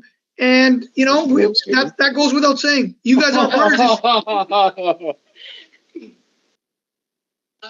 So just email Nasir and stuff, and then we'll get all the donations things all sorted out and how many tickets we'll need and stuff like that. And we'll find. Who would I email, sorry? Nasir and Shaheen. Okay. And then can we lock in at that 50 then? Can we move forward with that commitment? Then I can 15. 15. Okay. And then what would you look like? What would you want in return for that? What do you think would be ideal? Hello? Okay. We can keep communicating on the email. Yeah, we'll keep communication. We'll just chat. Yeah, we'll chat about it. Yeah. Think what we need. What we want. Massive logo in the center of the ring. Definitely massive logo, center of the ring. We'll talk about it. I guess I'll work it out with Shahid and these guys. Yes. Yeah, for sure. And then are we able to get other nations to be a part and then look to match as well? Because it's a Clayton Tene event. Is that possible? The city should be matching us. Okay, and that would be a Shahid question as well, and work that out with them as well? Yeah. Okay. We'll tell you all who do. Another big donator, if you're looking for donations, is McLeod Lake. Perfect. Okay. Harley Chingy, tell him Clayton sent you. Uncle Harley sent you. Yep. And another one is Matt Majors for the casino. Yeah, they had come on last year as well. They were kind last year. Were they really kind? Tell them don't be cheap. They were cheap.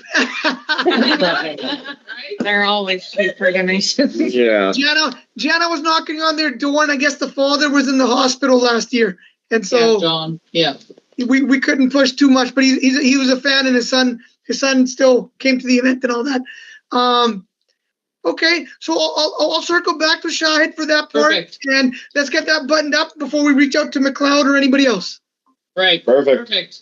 I love you guys. Thank you so much. I'm very honored to come into your town and on your land, and especially for the foundation piece. That's what really motivates me. So thank you guys for opening your doors.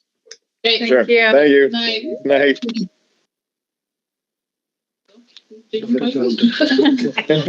Jana. Done.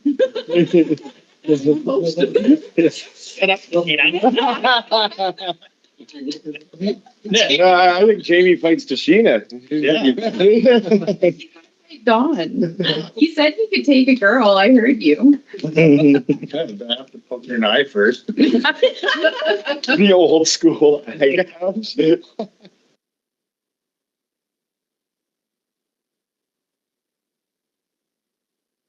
Okay, who's Dr. George. perfect. Yeah, he's been waiting for a while. Yeah, sorry. Hello, sorry. They're down on the corner over there.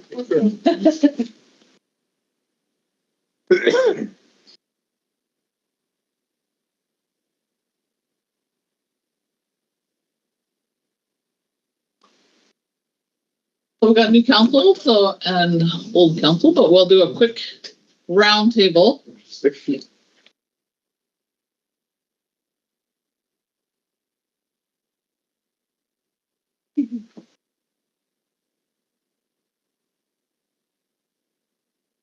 So while they're getting set up, we'll do a quick round table. We'll start with Miranda.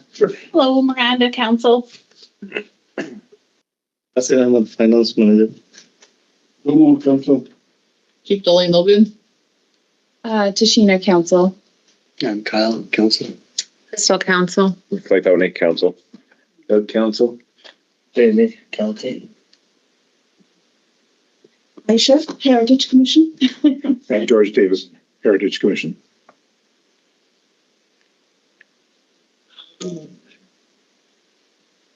To tell you that this is an unsanctioned presentation. I'm relatively new as chair of the Heritage Commission, and apparently you're supposed to go through all sorts of procedures and have the commission vet the presentation before it's. Oh, yeah. But they've got us meeting 4 times a year, and this meeting, which we just had today, was postponed a week because of staff. There was no staff for us last week on our scheduled quarterly meeting, so a couple of people couldn't make it, and the invitation to come here came between the time that the agenda was set in stone and today. Oh, yeah. So it's the. No, it's this one here. Third one? Yeah, second. Third, Yeah. this one.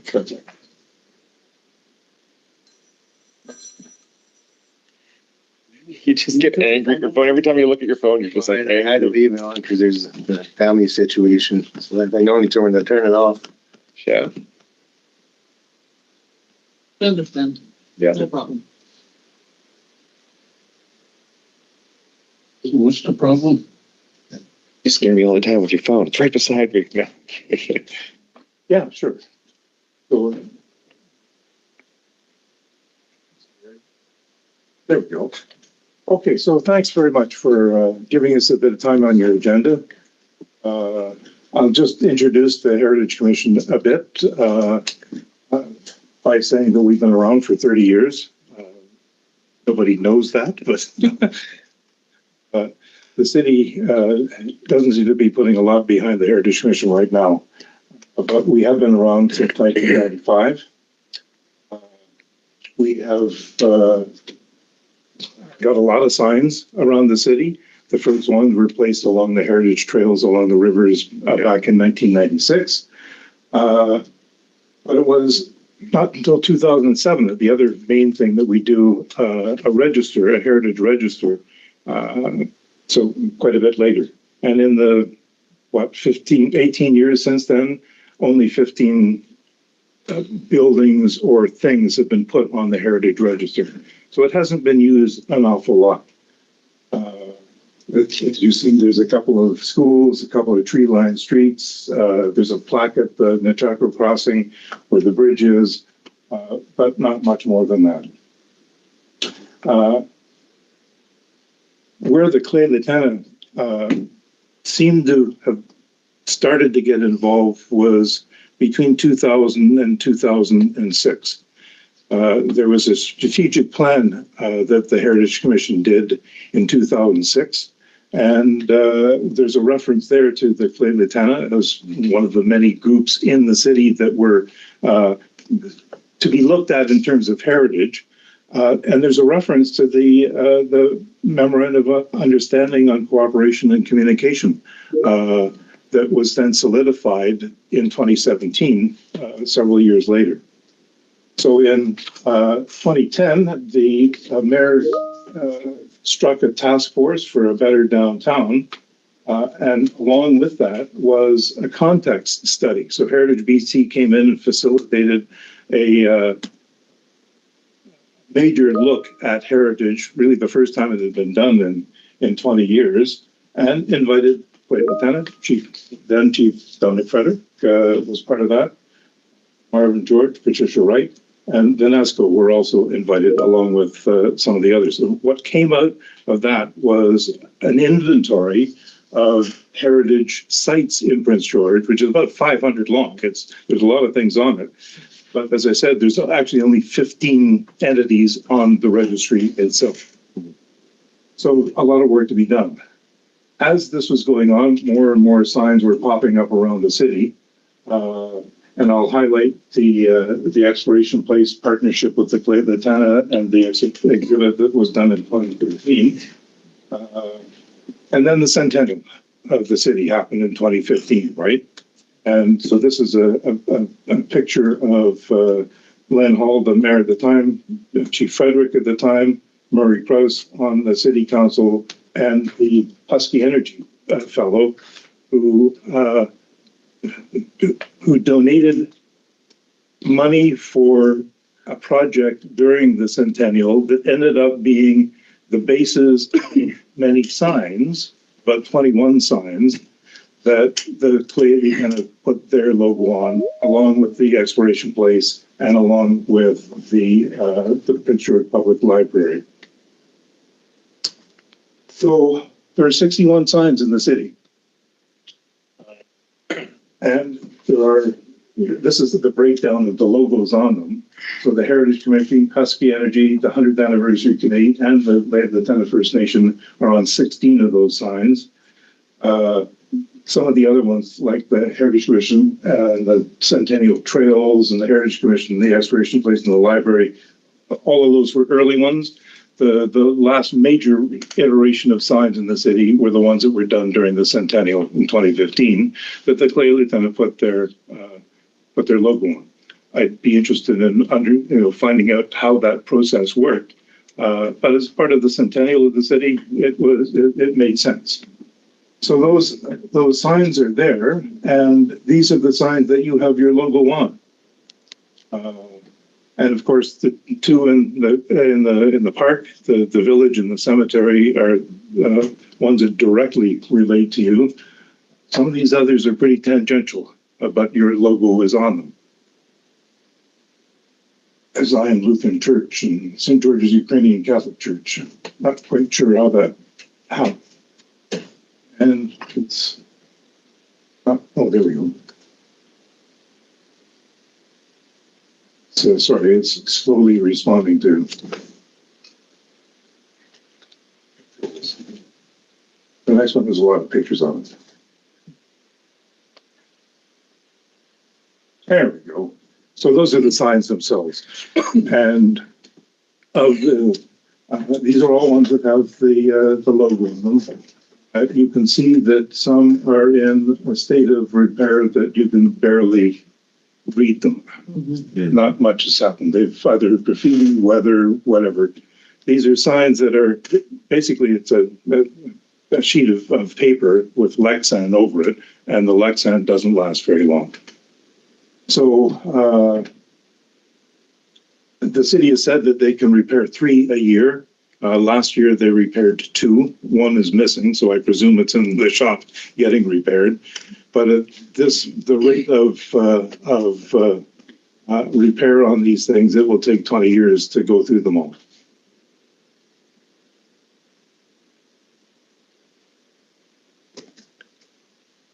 Oh, that was, sorry. There we go. So some of the signs are not Heritage Commission signs. They're ones with the PG Naturalist Club that they have worked with. Cottonwood trees, Minnetonka white surgeon, plunge fishers, and thatching ants that are down around the park. So over the last year or so, the Heritage Commission has been talking about what to do next. I've been on the commission for a little over 4 years now, and almost nothing has happened. Partly because of staffing, partly because we had all of these signs and nobody knew what they were, partly because of COVID. Nobody at the city who was involved before COVID is still involved. So I think that happened to a lot of organizations, but in some cases we're having to reinvent the wheel. And at the same time, reimagine heritage. It's kind of sad that we have 61 signs, but only 2 really directly relate to the Clay Lieutenant. And none of them say anything about this being unceded land. So one of the things we want to do is revitalize the sign, reimagine the signs. And to do that, we need your partnership. We can't do it on our own. So the idea is to kind of have a template sign with a land acknowledgement on it, and then figure out what other things should be included in the signage that relates to heritage in BC. I think I made a presentation to City Council on the history of heritage a couple months ago, and I said if you were coming from somewhere else and saw the things that were on the registry, you really wouldn't know anything about the heritage of Prince George, and because they say nothing about the Clay Lieutenant and your connection to the land here. So one of the people I met at a workshop is a teacher in Prince George and a graphic designer who did a lot of work for BC Parks and the Simca First Nation in Mount Robson Park. 10 of her signs are in Mount Robson Park. And so I've asked her to come to our signs working group to give us some advice on what to do with these signs. And we haven't got very far with it, but this is one example of the signs here. And she also applied this to the supplier of the signs, which could get around if the city were to adopt it, the problem with graffiti and weather, because these are graffiti-proof and weatherproof signs made out of a company in Montreal. So she put me in touch with them. I've asked for pricing on signs. They've said, one sign would be $1,200, 10 signs would be $700, 60 signs would be $636 a piece. So there's a scaling price as you go down. The city itself just told me today that replacing a sign in their sign shop would cost $1,700. Well, that's the the face of it, the part of it, and then the labor to install. This is a sign which is exactly the same as those signs and will wear in the same way. They're guaranteed to last. Replaced in 10 years. They're guaranteed to last for 10 years. Yeah. So that's just a sample of what is out there. The city didn't look at that when they did their estimate today. So one of the projects is to revitalize the signs and to do that in partnership with you. You want to talk about the second major project we got? Well, as George mentioned, one of the main tasks of the Heritage Commission is to look after this huge inventory of all kinds of stuff, which was identified in 2011 as part of this context study. It was identified by a group of stakeholders as being heritage that mattered to them, heritage of Prince George they wanted to see kept. And it's very long and it's very repetitive and it's outdated. It has things on it which have burnt down since and so on. But from that inventory, the commission is supposed to take and propose really important items to go onto the register, which does not provide any legal protection, but does sort of red flag heritage so that it has to be noticed by the city planners when they give permission for development and so on. So I think, as George said, there have been 15 items on the register, put on the register. 12 of them are historical buildings. So the whole thing is extremely architecturally focused. And of those, a whole lot of them are architect-designed houses from the 1960s. Because for a long time, the commission was comprised of an awful lot of architects from the 1960s.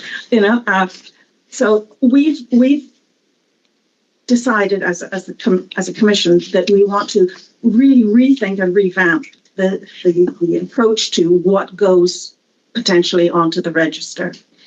And we want to look, we want to do two things. We want to engage the public in general, and we're planning over the summer and into the fall to put ourselves out into as many opportunities as possible to, put up a stall or attend an event, and try and get feedback from the public about what they would like to see, what they think is important to them about Prince George. And at the same time, we want to stress and sell the idea that heritage is more than old buildings.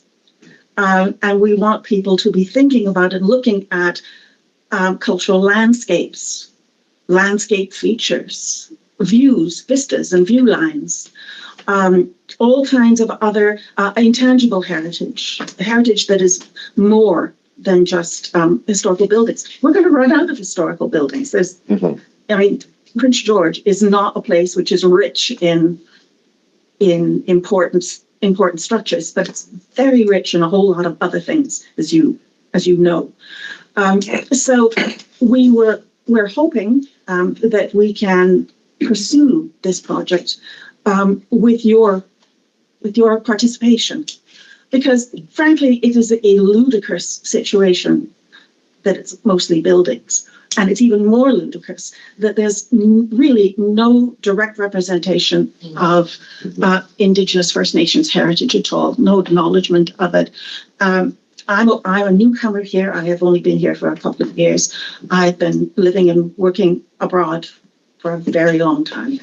And I came back and I expected something very different from what I've seen in terms of how heritage is considered here and who participates, whose heritage is held to value. So we're hoping that we can, by doing this, that we can initiate some kind of a connection and some sort of support from you, just in terms of input, ideas, cooperation, and the one thing you want to we would like to have someone not necessarily dealing not just with the signs and not just with the Heritage Register project, but with the commission as a whole, someone, a liaison person from your side, who we could invite to meetings, we could put ideas to, who could then bring the ideas to you and come back. We did have someone for a short time. We had Josh Seymour but he is now not with us anymore. So it would be really valuable to have somebody as a representation of a kind of a commitment between the commission and yourselves.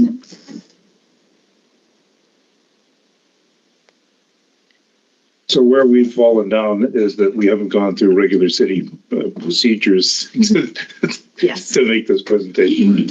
Just a little bit. I guess there is a protocol that kind of the opinion to act first and ask for forgiveness later. But we had the commission does an annual report in December, didn't go to council until March the 10th. So the work plan for the year was already 3 months behind. We've talked about this for several months about wanting to engage the public, but really can't do that until the ducks kind of line up. And we really can't move forward on reconciliation with signs unless you were a full partner in it.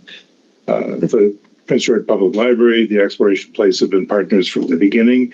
The Clay Lieutenant came on during the centennial year, just around the mid-decade, mid-2010s. But that has fallen off the last few years. And so we want to re-engage, and we really need your help in order for us to move forward. We can't do it without you. That's good that you're redoing the signs. It's exciting because they are faded, and thank you for wanting to include slightly in all of this. Okay. And looking at more of the land itself. That's actually a really cool idea. I like that. Yeah. Well, actually, Prince George is out of touch with how heritage is thought of. Yeah. Globally, in this devotion to old buildings. So the strength of Prince George surely lies in the land heritage, the views, it doesn't lie in its architecture. It lies in the spirit too, its neighborhoods. We tore all our old buildings down here in Prince George that we really admire. Value, yeah, yes. Mac Hotel, Europe Hotel. Oh, yeah. I was gonna say things. Most of them burnt down. Huh? Only the croft is left. It's true. No fire could burn down the croft. It tried. Yeah, all around it.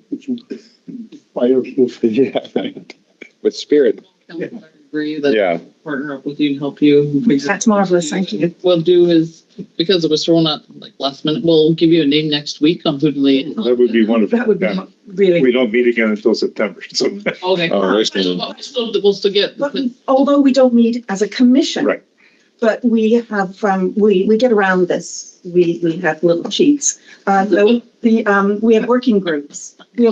So there's a working group on the register. There's a working group on the signs and so on. And they meet irregularly and informally, but within the. So we'll be able to invite and whoever you mentioned, whoever name you put forward, we'll be able to invite them to get involved immediately at that stage. Yeah, so everything's all lined up and ready for September. Exactly. Yeah. Perfect. Yeah. Perfect. Thank you, all in favor? Yeah, thank you. Thank you for coming. Thanks, guys. Guys for making you wait for so long. Oh, no. No, it was worth it. It was worth it. I said, if we just get one little sign of support, it will have been worth the wait. Also say if there are any, if you The signs. in your discussions about Maybe those department and what with the signs. Yeah, as I was looking at Elder Society and things like that. Yeah, we'll find this somebody.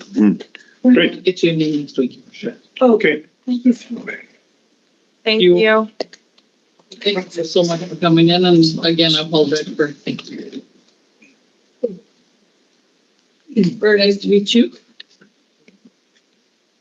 We call Agnes. Mm-hmm. Yeah, Agnes is next. Or Chelsey. Agnes. Agnes. And Chelsey. Oh, there's a piece of Chelsea that will have to go in the camera. There's a piece. There's a part, yeah. Already? Oh, she didn't tell me. So. She just loved us. So we'll just. So. Okay, then we'll go. Nasir's everything in camera. Yours? Yeah. Yes. We'll go then from Chelsea's one. We'll go. Where behind are we? Should be able to catch up. We should be able to catch up really quick. If we finish those two at least like Chelsea and Agnes. I can't even look at you. Excuse me. It's just this. By 9-1, then we have Nasir's one, so we can take that later, like after Malcolm. Mm-hmm. I mean.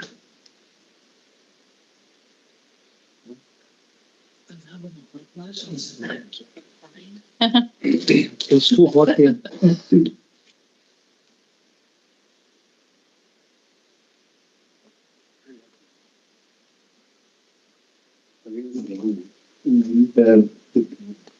The hotels in town.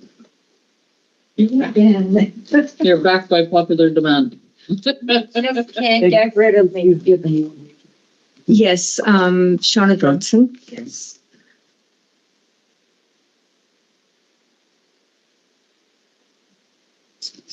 Can I unplug this? So I can plug in? Can we let her in, Shana, right now? Yes. Like, Yeah, just go ahead. I don't touch my computers with no permission. I will for sure screw something up.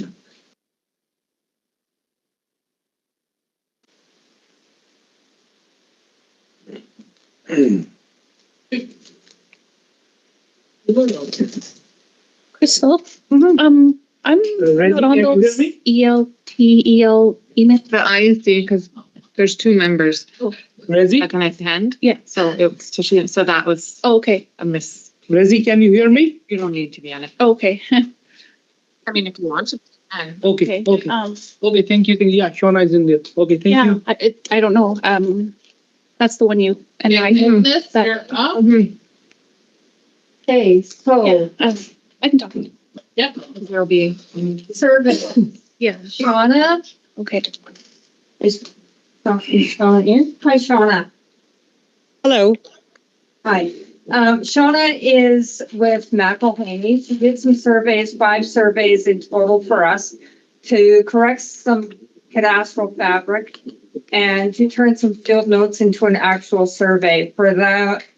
For these to become approved surveys with the CLSR and FNLRS, they need to be adopted and approved by council. So, Shauna, are you able to see the screen? I can, yep. Okay, so we've got the first survey here. I'm gonna let you talk about it.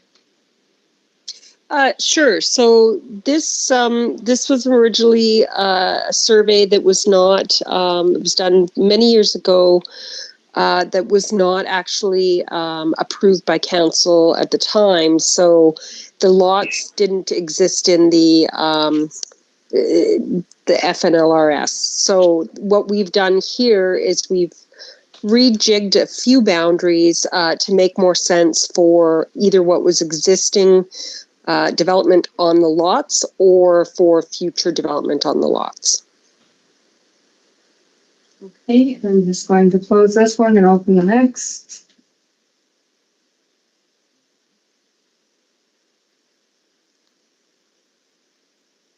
And this area, similar, it was originally done and filed as plan of field notes because the plan was not previously approved by council. On this one, everything sort of towards the new development on the north side was just slightly adjusted so that everything lines up very nicely. But mainly it's just to actually create the lots over what was already existing there.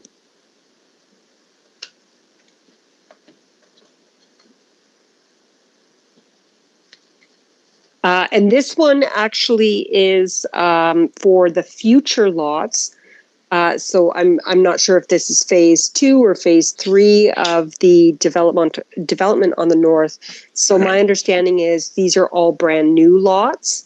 And other than the road, there is no homes or anything like that built up there at this point. So they're all brand new lots for future development.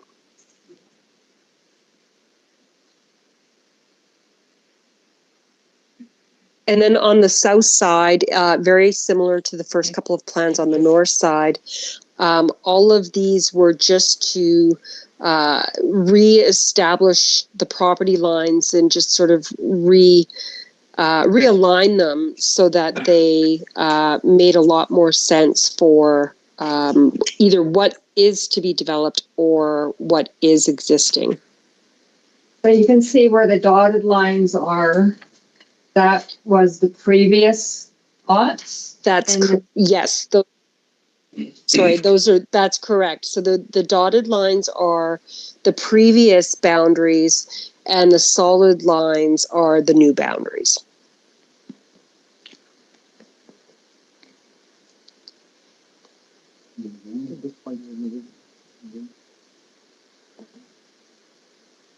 And this is the last one, again, on the south side, similar, just to establish the actual lots and rectify any kind of encroachments or changes that the nation wanted as far as what the lots were to look like. Are there any questions? Third flag. So these are the empty ones for the same vacant dump prospectors. There's 5. Mm-hmm.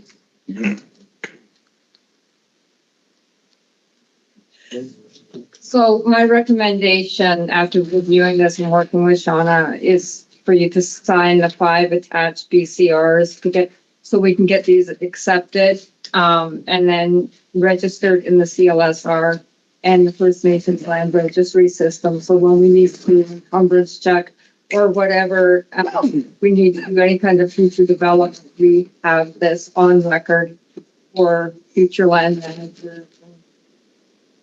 That's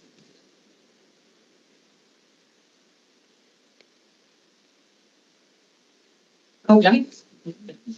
So I can, thank you very much for coming on and, have a good weekend.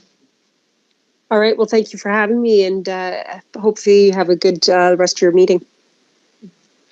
We will. Thank you. Bye-bye. Do you have the BCR? Yeah. Yeah, we have the BCR study.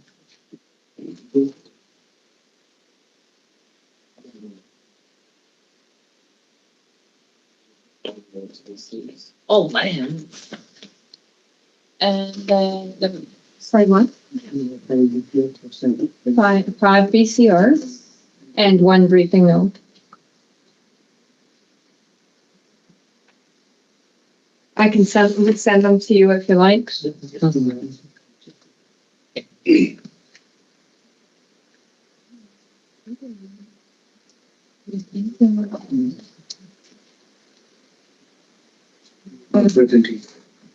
This is, which one is this? Okay, yeah, so we're going to fix.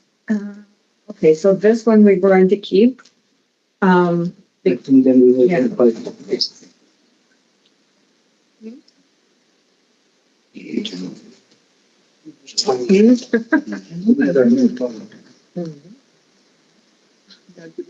This one we're gonna talk about. Yeah. They, oh, a bunch of eyes on me. Everyone's laughing at me.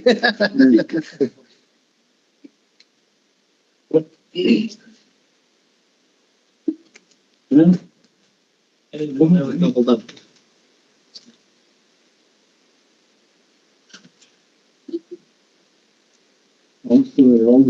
Yep. I haven't seen it. Just cross this one off. Who's next? The I just wanted to talk about the tax administration. Right. For me to get the laws passed and do the work as a tax administrator, I need to be formally appointed as tax administrator for LTFN. There's some things that we need to change, moving forward.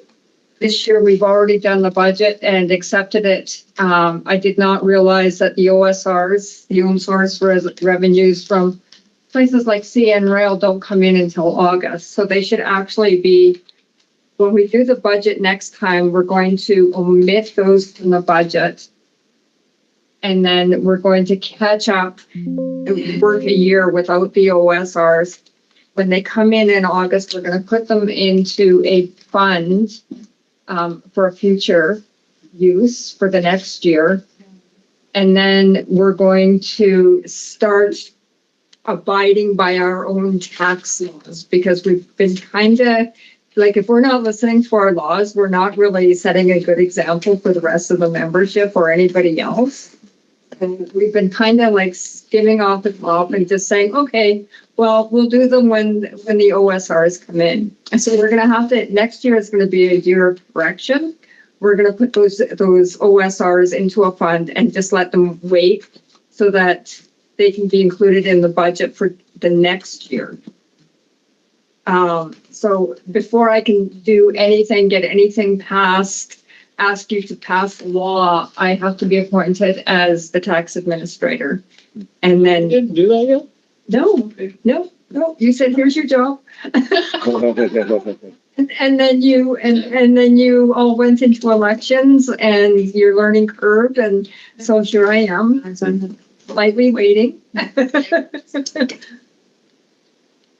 It's probably correct. Yeah, we'll do a quick motion. We'll have to. Okay. Agnes, be our tax administrator.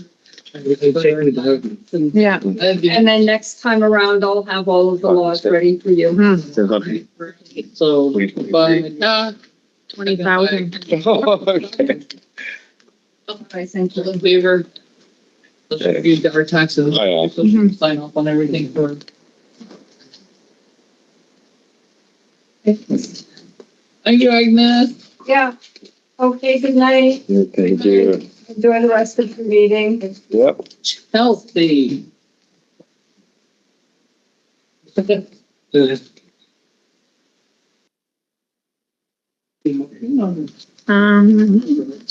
Yeah, just taking this figure. Just moved by Tashina, seconded by. Sorry, Doug, seconded by Doug. Yeah. Okay. Yeah. So the hot seat is over there in the corner. There's a break in.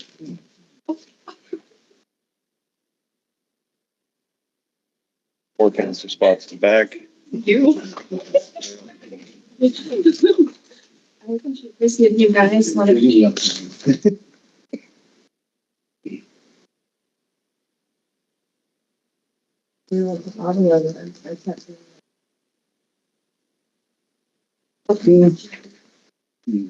Again, forget it. Hello. Yeah, you can. I need to drop my cell phone. And my drink. Thank you. So, it was made instead of visa. Chelsey, you have the payment. Thank you. Thank you. I'm joined here by one of the community members, Kelani.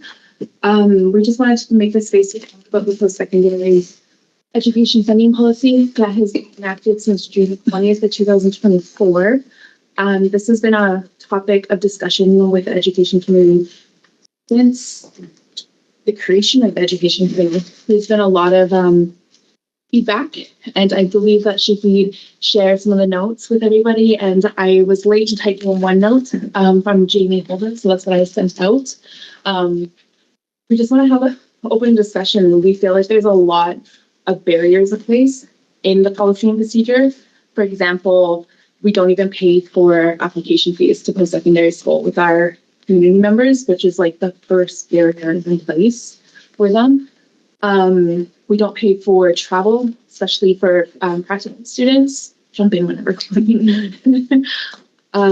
So it's just really punitive. And then also something that's a little confusing under section 5, section 5.1 in particular, there's a maximum rate of $40,000.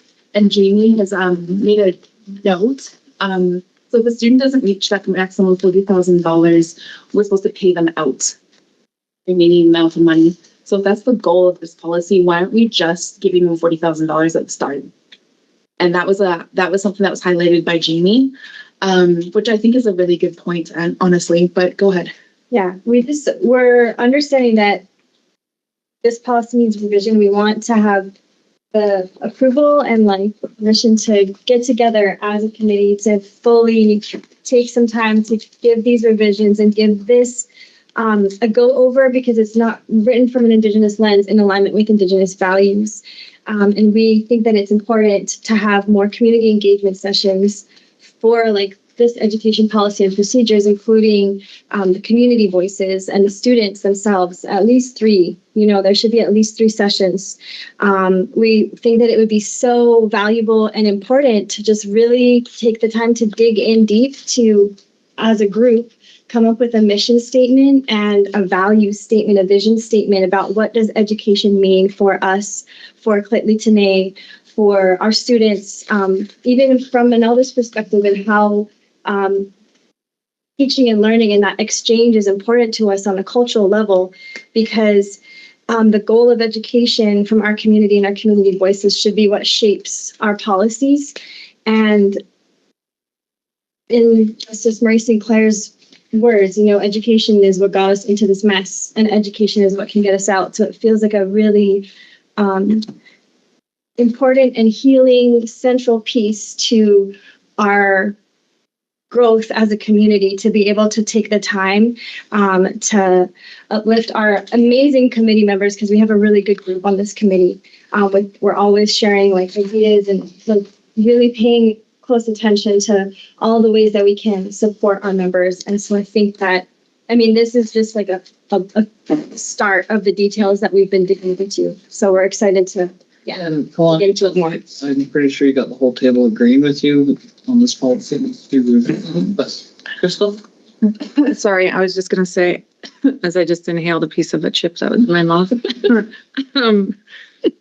I think it would be helpful, like this is all great information, and obviously we have an education committee for a reason. I think that for myself, seeing what the recommendations from the committee, what each of those recommendations are, bring it to the table, and then the document could be revised, is because this is basically the whole policy. So, And like with gratitude and respect for the folks who worked on the initial body, to bring it to light and know that we have something to really like be as a starting point, and then know that there's a lot more that we want to revise and deepen that connection with. So yeah, it was gratitude and respect and more vision that we want to add. Like for example, like something that's also in here that's a little concerning and creates a lot of work for myself is there's the expectation for a 4-year degree student to reapply every year when they should only be applying once if they're in a degree program. Like that's a lot of personal information to have every year, and the file is huge at the end of the 4 years. Yeah, I agree with you. Can I make a recommendation that you guys go through it, do all your changes, and just we'll have a meeting with this council, and then we can show us what was there and what you changed.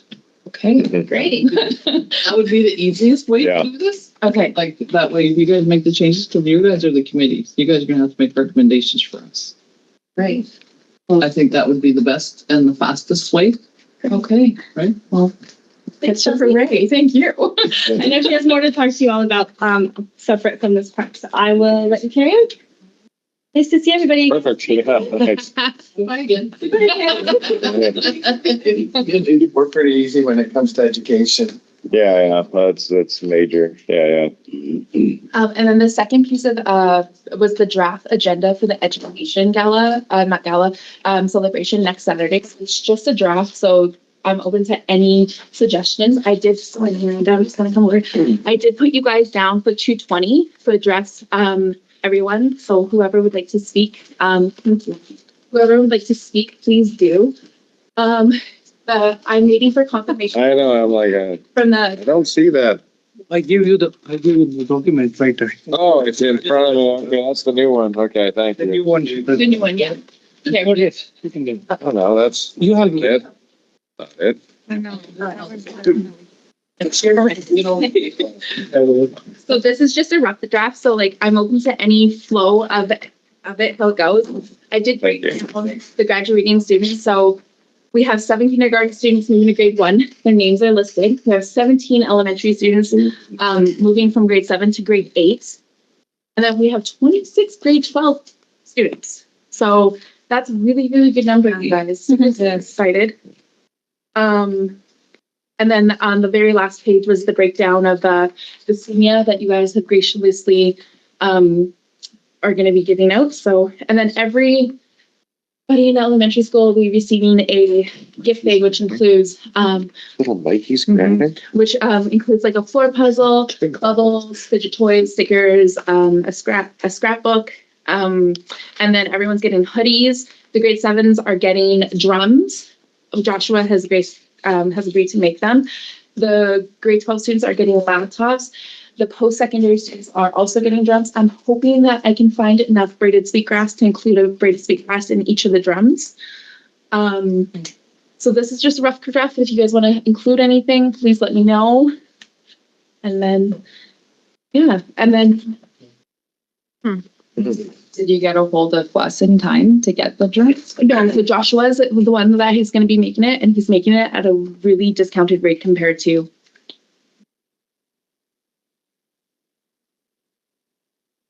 Am I in camera? No. Okay, should I be? Yes. Okay. Yeah. You gotta go on camera. Needs to be. We need to go on camera now. So from rest of the day, because we have only. Okay, Renzi, we're gonna go on camera for the rest of the evening. I'd like to thank everybody for watching, tuning in. Have a great weekend and hopefully see you all Saturday at the park. Good night. Nice.